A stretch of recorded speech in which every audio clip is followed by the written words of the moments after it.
Saudara sekalian yang terkasih dan dikasihi oleh Tuhan. Natal adalah Tuhan lahir sebagai manusia. Tujuannya jelas, supaya manusia bebas dari gelap setan dan hidup dalam terang Tuhan. Dan puncak Natal adalah penampakan Tuhan. Keselamatan itu, terang itu bukan untuk siapa-siapa, tetapi untuk semua orang tanpa kecuali. Maka hari raya penampakan disebut juga hari Natal bangsa-bangsa. Untuk itu marilah kita belajar dari sabda Tuhan hari ini, supaya kita selepas Ekaristi ini memiliki kekuatan untuk berjuang di tengah kehidupan. Yang pertama, melihat terang Tuhan ternyata tidak gampang. Tuhan dan terangnya sudah datang. Manusia ditebus dan diselamatkan. Tuhan tidak hanya bersabda, tetapi juga menjadi manusia. Ia menjadi senasib dengan kita, makhluk ciptaan Bapa. Ini memiliki tujuan yang amat agung, agar nasib kita yang gelap gulita diubah menjadi terang bercahaya. Namun sekali lagi, tidaklah mudah menyadari, melihat, dan menangkap terang itu lantas percaya kepada Tuhan. Mari kita lihat di dalam kitab suci tadi. Raja Herodes yang berkuasa dan memiliki segala-galanya tidak mampu melihat Tuhan. Para ahli Taurat yang setiap hari dia membuka kitab suci. Para tua-tua yang saleh, orang-orang Farisi yang rajin ke bait Allah, ternyata hanya tahu tentang cerita Mesias, bahwa ia akan datang di Yerusalem, tetapi mereka gagal melihat Tuhan. Justru para gembala yang miskin, justru 3 orang Majus yang datang dari timur yang jauh, mereka jauh dari bait Allah Yerusalem, tetapi mereka dituntun oleh bintang, dianugerahi oleh Tuhan untuk bisa melihat bayi Yesus, Sang Mesias yang datang. Maka peristiwa penampakan ini, bahwa Tuhan terang dan penyelamatnya yang sudah nampak, tetapi mengalami kesulitan dilihat oleh orang-orang yang seperti tadi, menjadi pembelajaran penting dalam hidup kita. Ternyata beriman itu tidak sekadar beragama. Ternyata beriman itu tidak sekadar rajin ke gereja. Ternyata beriman itu tidak sekadar bisa berdoa. Tetapi iman itu adalah suatu keyakinan bahwa hidupku ini milik Tuhan dan aku terbuka padanya untuk dibimbingnya dan menemukan kehendaknya dalam hidup. Saat orang membuka hatinya dan mengimani hanya Tuhan saja yang penting dalam seluruh hidupku ini, maka ia akan mengalami terang dan keselamatan. Namun bila sebaliknya, manakala kita ini memiliki semuanya, pengetahuan kita bagus, harta kita melimpah dan seterusnya, namun kalau hidup kita hanya mengandalkan pengetahuan, hanya mengandalkan harta kita, maka terang keselamatan yang dari Tuhan itu enggak mampu untuk menembus keselamatan kita. Maka ini menjadi pembelajaran yang sangat penting. Andalannya hanyalah terbuka untuk dibentuk Tuhan dan mengandalkan Dia dalam seluruh aktivitas hidup kita.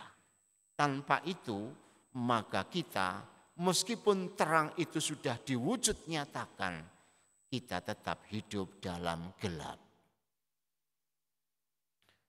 Yang kedua, iman dalam mimpi atau cita-cita. Saya yakin Anda adalah orang Indonesia.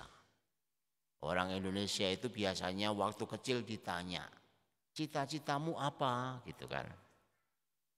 Waktu kecil ditanya, ketika sudah jadi orang tua tanya juga pada anaknya, nanti cita-citamu apa nak? Gitu. Jadi ini turun-temurun sampai akhir hidup, sampai kiamat mungkin begitu ya Indonesia.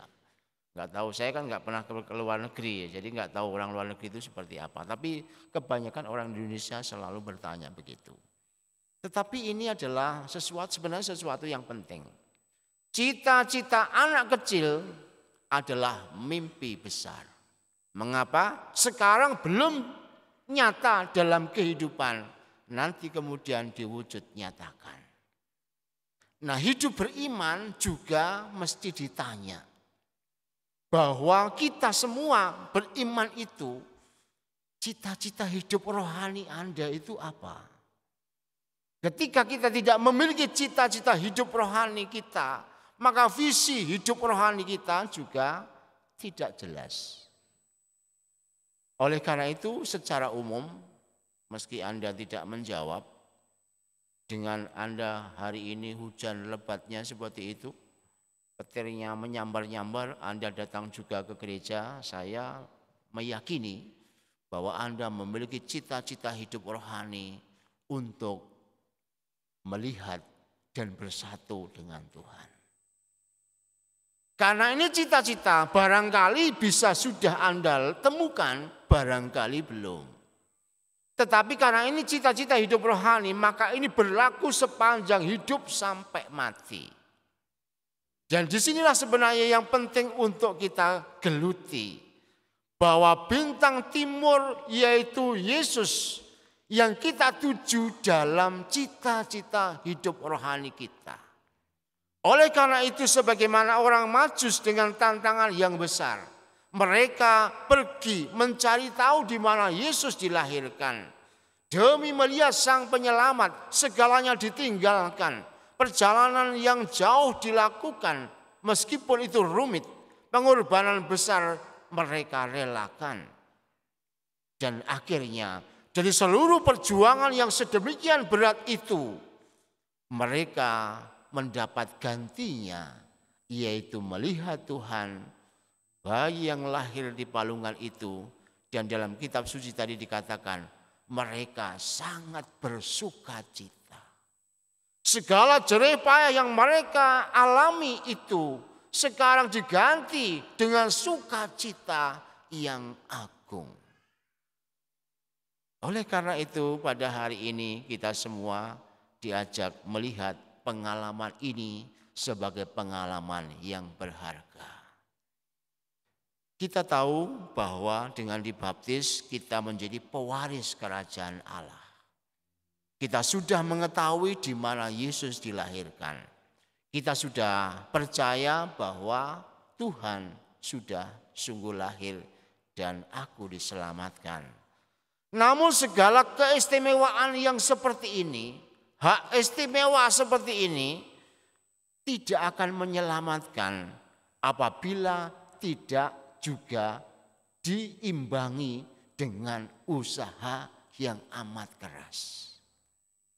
Cita-cita hidup rohani tadi yang mendapatkan gantinya sukacita yang besar itu selalu diusahakan dengan keras. Masuk surga tidak bisa hanya dengan satu kali salam Maria. Surga itu mahal. Maka satu kali salam Maria enggak bisa hanya ditempuh dengan cara itu. Berdoa itu harus dengan sungguh. Mengikuti Tuhan itu harus dengan serius. Usaha keras. Meninggalkan segala pikiran andalan kita. Meninggalkan segala andalan harta benda. Dan fokus bahwa Tuhanlah yang bisa membuat hidupku mengalami sukacita. Dan mengusahakan terus sampai menemukan bahwa Allah memang benar satu-satunya yang harus saya tuju. Saat kita semua sampai kepada titik ini, maka kita berarti telah berusaha membuat Tuhan itu sungguh lahir di hati. Sebab manakala tidak, hanya mengandalkan kita yang ahli waris kerajaan Allah dan seterusnya, maka seringkali terjadi kita sudah merasa selamat tetapi tidak selamat. Hari ini kita diajak untuk mengubah cara pandang itu setelah mendengar ternyata hanya para gembala dan para majuslah yang menemukan sukacita yang besar. Sementara Herodes yang punya kuasa, sementara para ahli Taurat yang telah bergulat dengan kitab suci, sementara orang Farisi yang begitu salah hidupnya tidak menemukan apa-apa. Yang ketiga, yang terakhir, mengikuti kehendak Tuhan. Ada satu catatan kecil yang kita lihat di akhir Injil hari ini.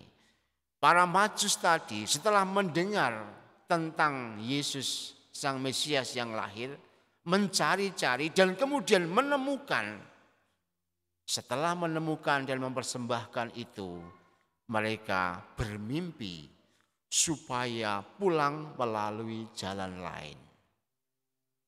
Dan mereka mendengarkan suara itu, mendengarkan mimpi itu, mendengarkan kehendak ilahi itu. Dan dari mendengarkan itu, mengikuti jalan lain itu, bayi Yesus diselamatkan dan tidak dibunuh karena setelah Yesus lahir itu 2000 bayi di Yerusalem mati.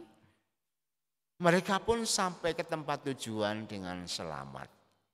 Kata penting di sini adalah mendengarkan suara ilahi. Kelahiran Yesus mesti kita cari dan temukan dalam hidup konkret. Begitu menemukannya, kita lantas berani mendengarkan suara Tuhan dan kehendaknya. Ternyata dalam hidup ini, melalui sabda Tuhan yang kita temukan pada sore hari ini, yang paling penting dari kita yang mengatakan diri sebagai orang beriman itu adalah mendengarkan suara Tuhan dan mengikuti suara serta kehendak Tuhan itu. Sebab ketika kita mendengarkan suara Tuhan dan mengikuti kehendaknya, maka kita akan diberi sebuah pengalaman yang konkret bahwa kita sebenarnya diselamatkan oleh Tuhan. Maka nanti kita akan mendapatkan kejutan-kejutan. Kenapa dulu saya melakukan ini? Meskipun itu sulit dan itu berangkat dari pengalaman hidup pribadi dalam berdoa. Ternyata Tuhan itu mau menunjukkan kepadaku hidup inilah yang menyelamatkan.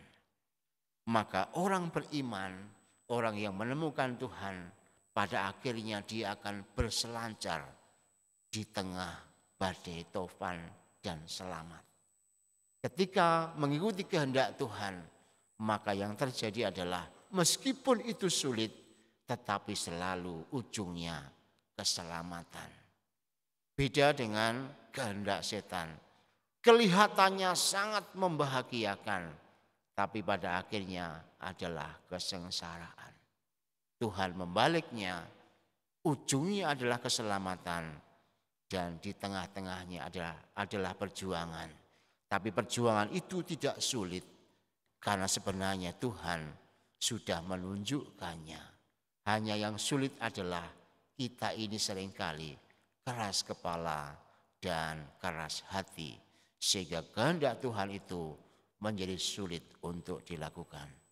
Mari kita mohon kuasa Roh Kudus supaya kita yang merayakan penampakan Tuhan, keselamatan yang ditawarkan kepada kita ini menjadi orang-orang yang mau mendengarkan suara Tuhan dan kehendaknya, sehingga kita diselamatkan karena kekuatan rahmat Tuhan yang senantiasa mengalir dalam diri kita. Tuhan memberkati.